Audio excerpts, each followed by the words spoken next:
लता मंगेशकर के बारे में यूं तो कई किंवदंतियां हैं जिन्हें हमने अपने बचपन से सुना है। किंवदंतियों का कोई आधार नहीं होता, वे कितनी सत्य है इसका भी मतलब नहीं होता। जनमानस इसकी चर्चा करके अपने उसे महान नायक को अपने मन में ईश्वर के बराबर या यूं कहें जो कि अपने से इतर और जनमानस से उच्चतर साबित करके अपने को संतुष्ट करता है। जी हाँ, बता दें कि आज से 4 दशक पहले जब मेरे आसपास के लोगों ने लता मंगेशकर की महानता को साबित करने के लिए मुझे बताया कि अमेरिकी सरकार ने लता मंगेशकर का गला खरीद लिया है। जी हाँ, लता जी के मरने के बाद उस पर अमेरिका में रिसर्च होगी कि लता जी की आवाज में इतनी मधुरता क्यों है और कैसे। किसी भी कालखंड में पैदा हुए महान लोगों की महानता को साबित करने के लिए इस तरह की किंवदंती कथाएं प्रचलित हो जाती हैं। इसलिए किसी भी महान शख्सियत की महानता को नापने का एक बहुत बड़ा पैमाना उनके बारे में तमाम किंवदंती कथाओं में प्रचलित होने का भी जरूर माना जाना चाहिए। तमाम वीर योद्धाओं, न्यायिक राजाओं, चतुर मंत्रियों, प्रख्यात लेखकों, महाकवियों के रचयितों के बारे में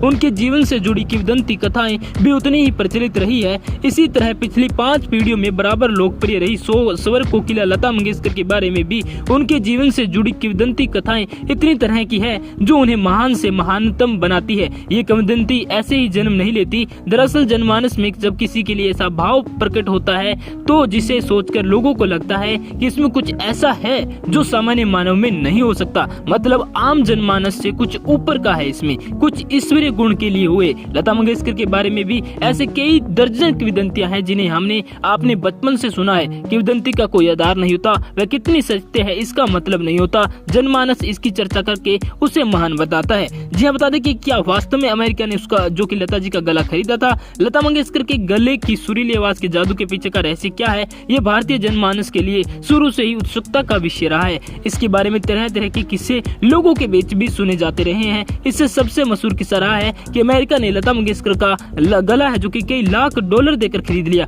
जो उनके मरने के बाद उनके गले पर रिसर्च करेंगे आखिर उनके गले में कौन सी ऐसी खासियत है उनकी आवाज इतनी सुरीली निकलती है। करीब 4 दशक पहले जो कि ये बात स्वीकार की गई थी और पाकिस्तान ने भी कहा था कि लता मंगेशकर दे दो और कश्मीर ले लो। तो दोस्तों, इस किंवदंती पर आप क्या कहना चाहते हैं मुझे कमेंट में बताएं और अगर आप भी चैनल फ्यूचर तक पर पहली बार आए हैं तो सब्सक्राइब करके बेल आइकन को जरूर दबाएं इसी तरह की लेटेस्ट और रोचक तथ्य जानने के लिए और बॉलीवुड से जुड़ी हर अपडेट पाने के लिए। धन्यवाद।